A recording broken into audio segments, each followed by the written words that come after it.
So, okay, how long did it take you to write the book, and where, how did you like approach a publicist or anything like that? So, Publisher, I should say. yeah. So the process for me was definitely unique to me, I think. I set out to write this book in the very beginning of 2020, January 2020. COVID wasn't even a thing yet, at Right. least not for us.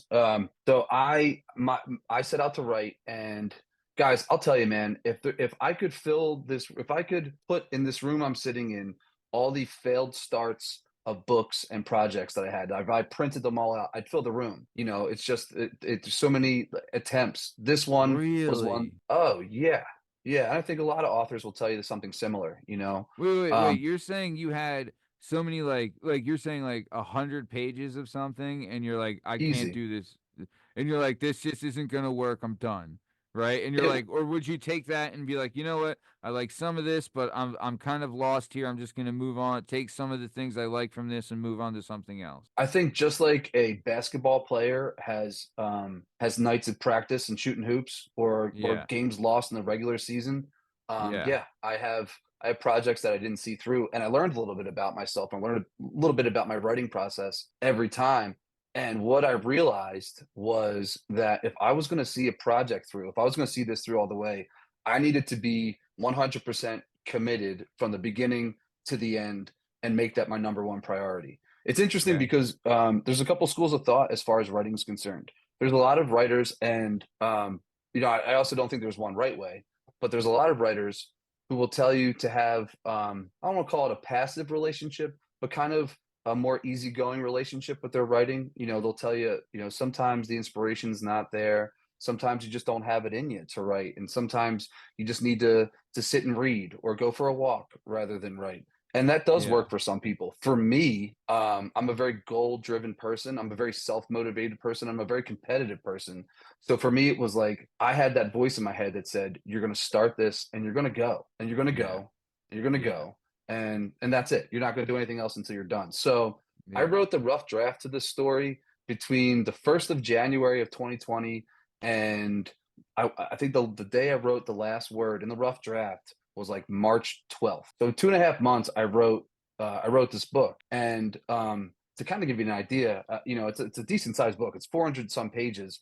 The Yeah. original draft was a lot bigger. So I was writing like I was averaging like 5,000 words a day, which is crazy. Absolutely Wow. crazy. Yeah, it's stupid. I have not been able to hit those numbers since. But that's what I was doing. So I wrote the rough draft in 2.5 months, put it down for a little while, and from there, like that was my first goal, was to finish it, to write the end.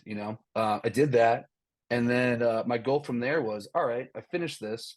Let's clean it up as best I can and get it in the hands of an editor, a professional editor, who could look at it and say, all right, Mike, this is a good start. This is what you're missing. This is why this story isn't going to cut it. Maybe toss this one out, go take a class in prose or whatever, but it was a good start. This is what you need to work on. So I cleaned it up, and cleaned it up. Spent a couple months cleaning it up. I gave it to a couple friends to read, who sent it back to me and gave me notes.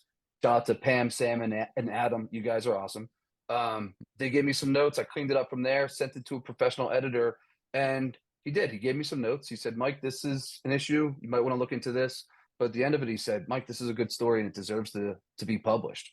So that's when I knew I had something. Whoa. Yeah, yeah, and from there, I kept on trucking. I kept on going, and that was the process. For me, it's, I can't wait.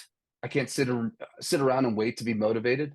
I need Mhm. to do it, and I guess Mhm. that's kind of motivation is in its own right. But I don't know. It's something I learned about myself, is that you got to go, and you got to put pen to paper, and you got to work at it, and you got to care Mhm. about it. I think an important thing too is, when you're telling these story, and they're not here to save us. There's several different storylines going on at once with several different characters that as a reader you're really invested in.